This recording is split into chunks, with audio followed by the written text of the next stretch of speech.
Welcome to this week's edition of the Belau Report. I'm Jade Belau.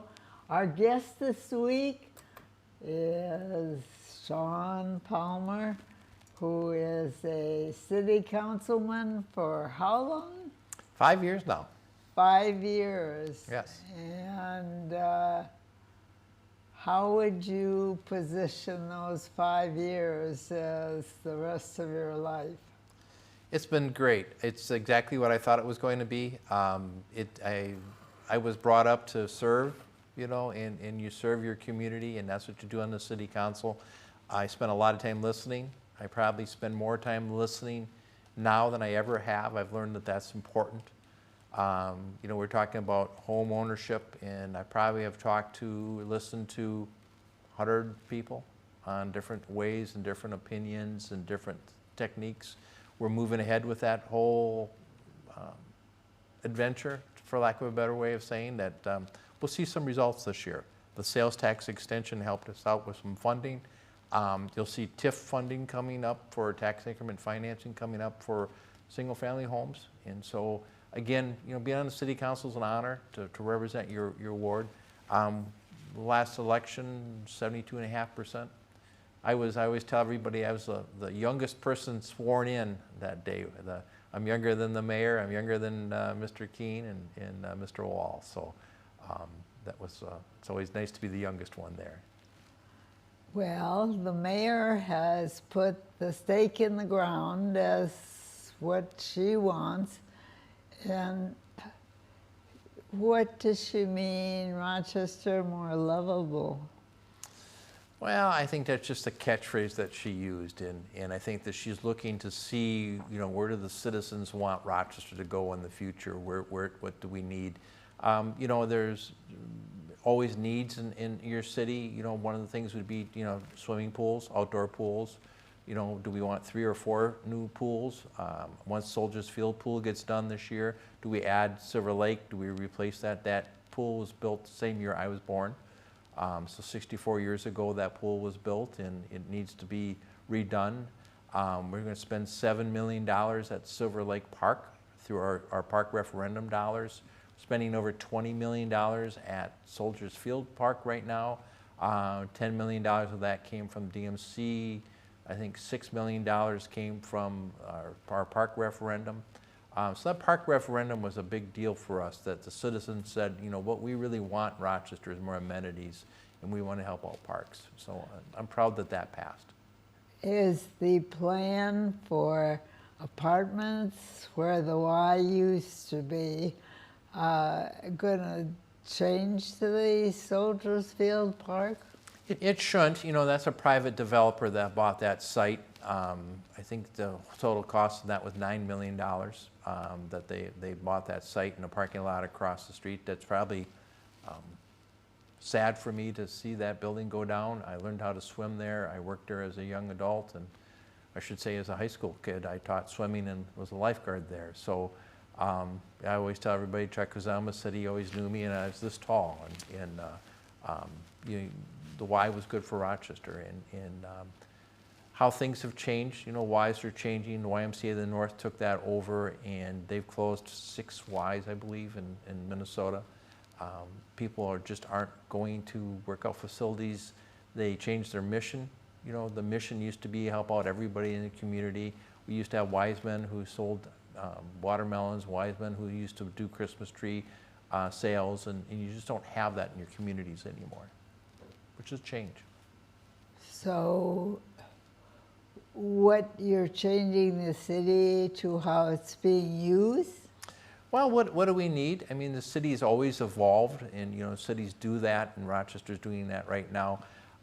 When Mayo Clinic makes an announcement they're doing a $5 billion investment, that is the stuff you see. That's the big buildings you see. The city has to handle the roads and the sewers, and how do you actually do this? How do we as a city plan to do this and do it properly? Because the Plummer building was built in 1920, and this building being built, and the Gonda building was built in the 90s, and all these buildings coming will affect Rochester, and employment in Rochester. Our unemployment rate right now is, last report, is 1.4%. That's phenomenal low unemployment rate. When John Wade, who comes from the READY program, was on, he said, this is really a good time for grandparents and parents because their kids have a place where they can work. And you have to look at the training facilities and the educational opportunities. What do you think when you think about working jobs? Well, and they have to have a place to live. And you know, one of the things that you hear from people who are second and third generation in Rochester go, my son or daughter can't own a home in Rochester and they have to live in the outskirts. Now, Mr. Wade will tell you that it's our whole region, you know, feeds into Rochester, and I agree with that. That you know, without our neighbors in the region, we wouldn't survive. We need all those employees to come here, and you know, different small towns offer different amenities than Rochester does, but you still need to have that regional center. You know, we have the airport, you know, and that's an important aspect to Rochester. People don't realize how much gets flown in from a cargo perspective. Specimens from all over the world that Mayo Clinic does, and you know, you and I go to the clinic and get a test and we get the results that afternoon, but other places they take a blood work and it's 5 days later they find out the results because it has to be sent to the Mayo Clinic, and they do that testing, and I think that's one of the things that people forget. You know, the amenities, you know, the mayor was talking about what, you know, how do we plan for the future? Who's going to have that influence in that? And part of that will be a group of people who we do some surveys with, but most of it is your elected officials. The Olmsted County Board, we work well with the City Council, and the school board. You know, the school referendum didn't pass, but the Mayo Clinic came through and said, we'll give you $10 million and let's try next year. The first thing people look at when they're coming to a community is your school district. The second thing, and not far behind, is public safety. You know, police and fire, and is it a safe community? And the third is the amenities, is the park department. And so, you know, when you start looking at what the City Council does, I always say it's police and fire are number one. Number two is our roads, public works, and number three is that amenities and the park system and the arts center and items like that to make it nice to live in your community. So if you were designing a city and improving a city in which Mayo is putting in another $5 billion, what would you look at first? I think the biggest need, the first thing I would look at is adding more single-family homes. That American dream is still alive, that own my own home, and how do I build equity? People who own their home build that equity quicker, and they have it when they retire. But in Rochester, we're unique because we do have people who are here for 2 to 3 years. They aren't going to buy a home. They're going to need an apartment. And so we have apartments that have been built. Our Maxfield study will tell you that we're just about right where we need to be with apartments, but we're way behind in that single-family home. If you look at the minority community, they're about 22% home ownership, where European Americans are about 80% home ownership. How do we get that 22% to buy that home and invest in that home and invest in your community? And you know, it's a balance. We need renters. We have to have renters. That's part of the need. But we also need to up our take on the single-family dwelling. And why that's important is if you and I go to Quick Trip, we want somebody to work at the counter. If you want to go to the Mayo Clinic, you want to be greeted by somebody at the front desk. We need that entry-level job. We need that entry-level person. And we need that police person. We need that fire person. We need those services. We need school teachers that are here, and they need a place to live. And how do we do that? And that's good for you and I. Again, our sales tax extension passed. It passed well, and we're excited about that. But part of that was economic development. And so I believe Ready will get $5 million that they'll receive, and they should, for economic development. But you'll see about $26 million of that be put into incentives, and how do we incentivize, how do we take care of some of our fees? And the City Council has spoke on that and said, this is what we want to do. Oh, you're talking private money, and you're talking about banks. Yes. And how can you interest them in entry-level financing? Well, I've sat down with the banks and some of the local banks here in town and have listened to what they think that we need to be doing differently. It's a supply issue. We just need more supply. We need more young people to get into the construction industry. We need more people who build single-family homes, and we're behind on that. And so we're probably, to be honest with you, about 5,000 homes behind. So how do you start chipping away with that? Not just a Rochester problem or a Minnesota problem, but it's a national problem. But I think that Rochester's unique because we have Olmsted County working on it, we have the city working on it, we have the Housing Coalition. And the Housing Coalition is a unique situation because we have the Rochester Area Foundation involved with that. We have Olmsted County, the city, Mayo Clinic, and DMC who have all sat down and said, this is a funding source. Mayo Clinic just gave the coalition $4 million to help out with housing. How do we incentivize that? We kind of went through this back in the 90s, and people kind of forget that we had a housing crisis back then.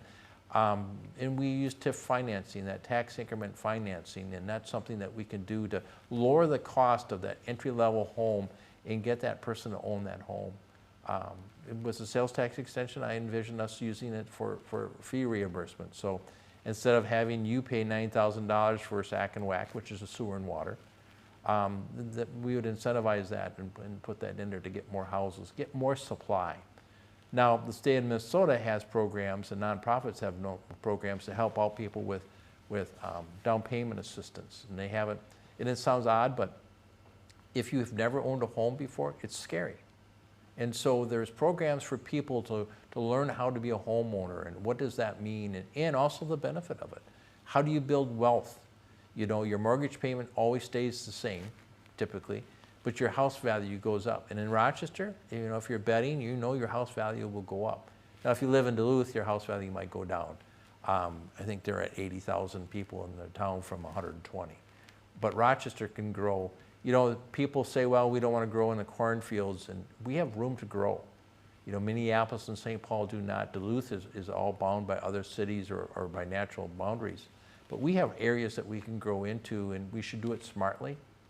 We have sewers in northwest Rochester that we have capacity. We have sewers in northeast Rochester, we have capacity. So that's an investment that we've made in the city to do that. And I think that you'll see movement on that by summer. What kind of incentives do you have in mind? Smaller lot sizes, making sure that we get the development done quicker. It used to be about a year before you could get a development saying, hey, I want to build this development. Now it's about 1.5 to 2 years, which is almost 3 seasons. People forget that, today you're not out there working in construction in right now because it's too cold. And so, you get to Thanksgiving time and things slow down, and then right after Valentine's Day, things pick up again. But we need to be conscious of that. And time is money, and risk is money. And how do we take that risk away from developers, and how do we incentivize them to come in and build what we need? And that's that single family. The price has always been one that I've always said is right around $300,000. But, what I've learned from listening to people is that any house is a good house. Let's get more houses built. Let's get an increase in supply. And it's basic, economics 101 is supply and demand. If you have more supply, the demand will go down and prices will go down. Okay, and how about transportation? Transportation's a huge issue for us, and one of the big exciting things is the BRT, and that's the Bus Rapid Transit. And that's an interesting one that the federal government's going to help out with about 90% of the cost on that. And that is taking out to Cascade Lake, where Mayo Clinic has a parking lot, putting in a ramp and putting in a village, not just a ramp, not just a park and ride, and then have a bus run all the way from there, all the way down 2nd Street, all the way down to the Fullerton lot, turn around and go back, and do that every 10 minutes, and be quick. And so, you can park your car, you can grab on the bus, it will be open to the public. And I don't know if we'll have our parking ramp be free, but you'll be able to park and get on that bus. So if you wanted to, if you work at the Mayo Clinic downtown, you could go out west and go to lunch or go to dinner and hop on the bus and go back and pick up your car and leave. And, that I think is exciting for us. And some other programs that are exciting for us coming up, 6th Street Bridge by Fire Station number 1, finally will get built. And we, I think, $19 million on that project. Most of that's federal money. We've done a good job. Our state senators, our U.S. senators have done a good job at trying to get us some funds, and so is the 1st District Congressman. And so we want to get that put in there. And then a park and ride was going to be built by the rec center. And so our parking has always been poor there. There's an old white building, what they call the Podine building we own. We'll tear that down and put in a 2-level parking ramp so that when you come into town, you can park your car there during the week, take a bus to come in downtown, and then in the weekends when we have visitors here and they're at the swim pool or they're at the hockey game, that they can park there and get us a little more additional parking. Wow, you've thought this through. A lot of people have thought this through, and it's exciting. You know, we have our sports facility, $65 million through the sales tax extension. We'll be going out for an RFP, request for proposal, on what site do we want it to go at. We'd like a 90-acre site. We're hoping a developer has more land and we can kind of piggyback on that development. But about 10 different sites there, they've narrowed it down to in Rochester. Does the federal money come with the federal energy policy? Some of it does, and what you're kind of talking about is tails. And so if I give you $1 and say, but you can only spend it buying Pepsi, that's a tail that you may not like Pepsi. So the federal government also does that. But the federal government's also put a lot of money into sustainability, and there's some funds out there, and so has the state. And so, I control, I will say the city council controls property tax. That's our funding source. That funds about 40% of our budget. Federal government is using taxpayer dollars, but that comes from your income tax. And so, how do we take that and bring it to Rochester and leverage that dollars? And how do we do that? Well, we have to be very smart and look at programs and have people on their feet to say, yes, we qualify, and then it's a political thing. And how do you get your political people to say, yes, Rochester needs this, and Rochester, has to have this? We have federal, and then we also have what we call state bonding, where the state goes out and bonds for projects, and we're competing with the other 87 counties and the other 820 cities in the city or in Minneapolis or Minnesota. So there's a lot of competitors, and what do you want? We even have being competitive with the county. They have projects they want funded, and sometimes the state plays that political game. Well, to get that vote, we have to do this, and get that vote, we have to do that. And we again need to be careful on the tails. And on the energy issue, the electrical versus the fossil fuels, where do you come out?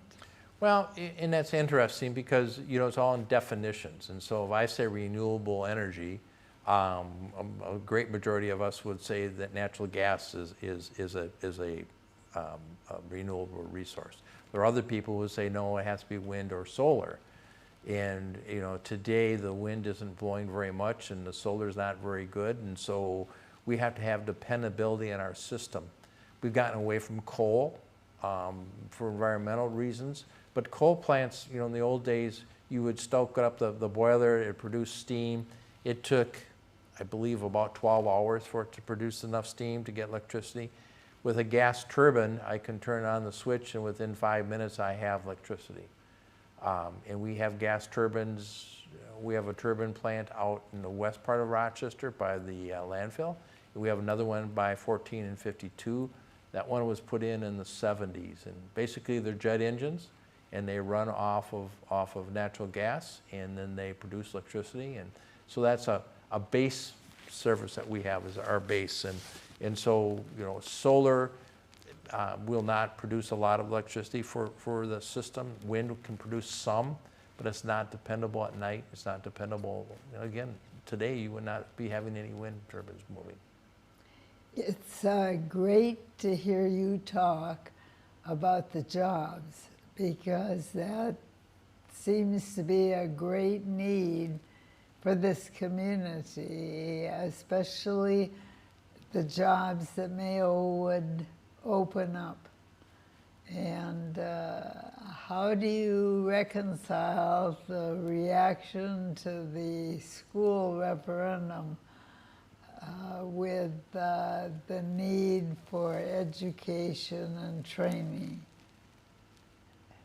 Well, education and training is the market. That's what you need to have. And Mayo's done a good job with VOTEC and with RCC, Rochester Community Technical College. I get that name mixed up, but they have programs for people that they need, that they have jobs for. They have a good fire training facility here that they can train firemen, and they can train policemen. And how do you go through that training program? But the school district, their referendum, I didn't follow a lot, only because we were doing our sales tax extension. I did participate in at least 26 different presentations that we did, and when we got our sales tax extension to pass. And if it would not have passed, it would have been a 2-year moratorium before we could ask again, and it would have fallen off, and that funding source would have gone away for a long period of time. So I'm glad our referendum passed. I think you'll see a school district come out with a referendum next year, but again, or this year, I'm not on the school board, so I'm not privy to what they're thinking. Okay, all right. Education, transportation, recreation. Yep. What are we doing for recreation besides the sales tax? Well, you know, we have a $2 million a year that the citizens of Rochester tax themselves, and so we have that referendum dollars coming in.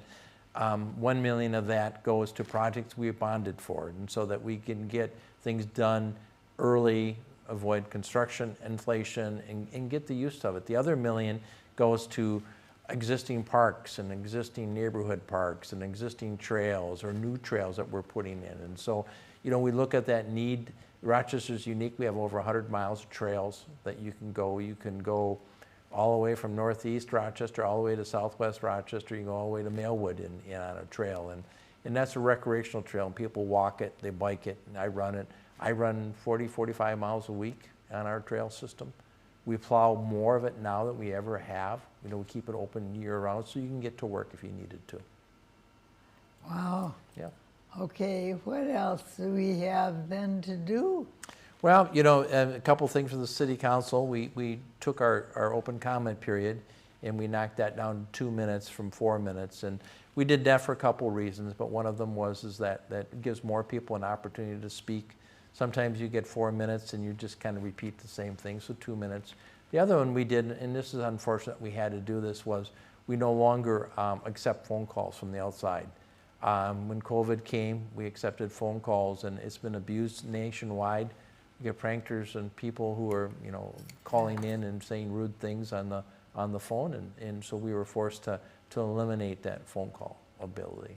So that was one of the things that we talked about. Tomorrow, Wednesday, we have our city council study session.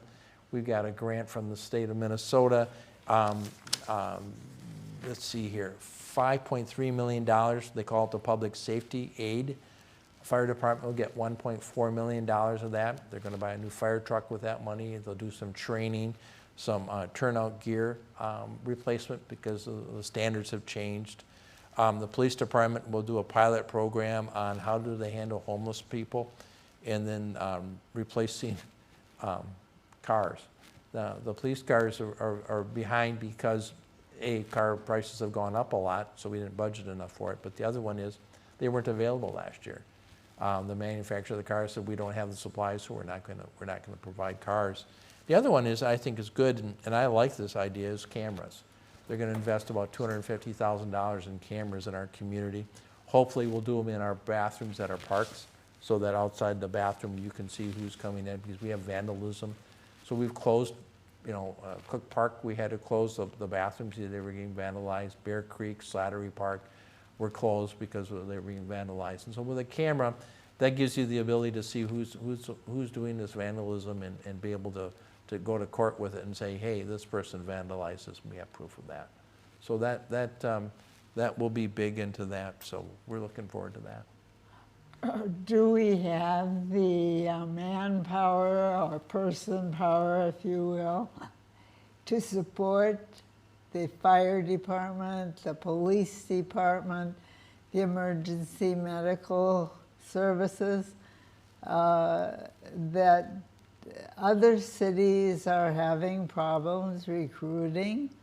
You know, our fire chief and our police chief have done a really good job, in my opinion, of looking at that program ahead of time. And, you know, we do investments in Rochester.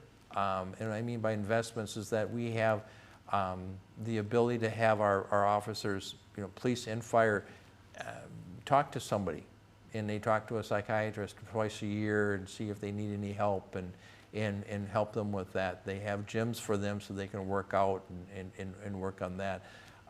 You know, family is more important today than it ever has been in the employment perspective. And so that's what we try to do a little bit more. Rochester's wages are competitive, but it's not all about the money, it's the respect, you know. We do Safe City Nights as an example, and when we do Safe City Nights, we do one in each ward. That gets the community to come out and see policemen and see firemen and see people out there who are servicing us and are working for us, and that they're regular people. And the other side of that is that they've done a good job of academies, of going into the high schools and saying, hey, this is a great career to be in the fire department, and this is a great career to be in the police department, and why don't you try and do this, and this is the steps you need to take. And as you know, the fire department is a very important part of our city, and it's important that we keep that going. And one need that everyone says we have is for homeless people.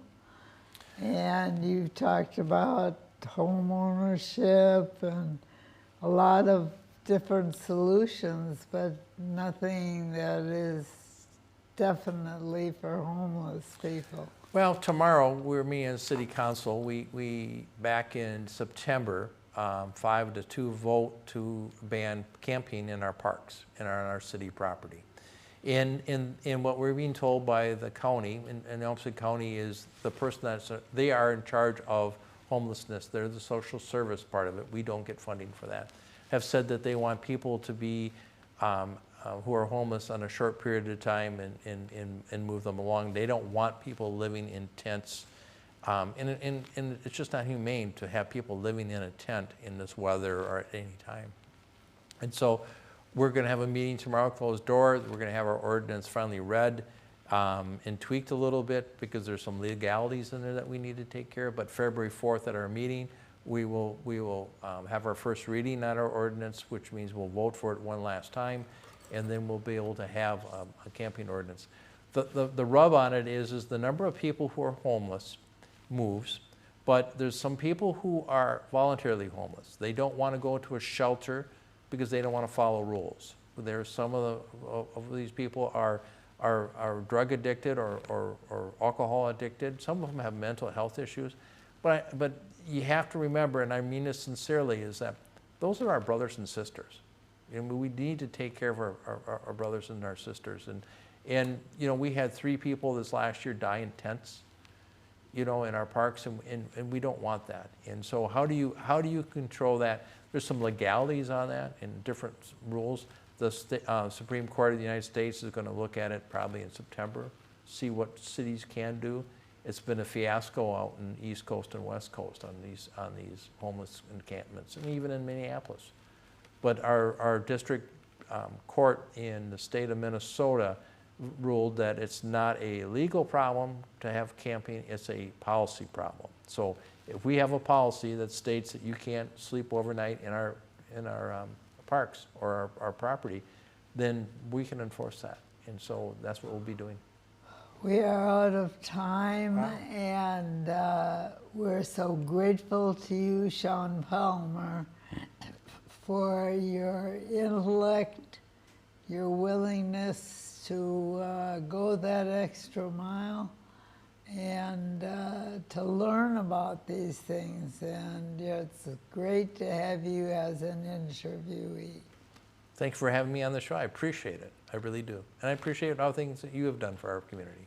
Okay, if you could wave your magic wand over the city, what would it be? To have everybody believe that they belong to Rochester and help Rochester move forward. Okay. Thank you very much. Thank you. Thank you, our viewers, for your interest in the city and the surrounding cities and the state and the nation and the international scene. We'll be back with you next week, same time, same channel. Bye-bye.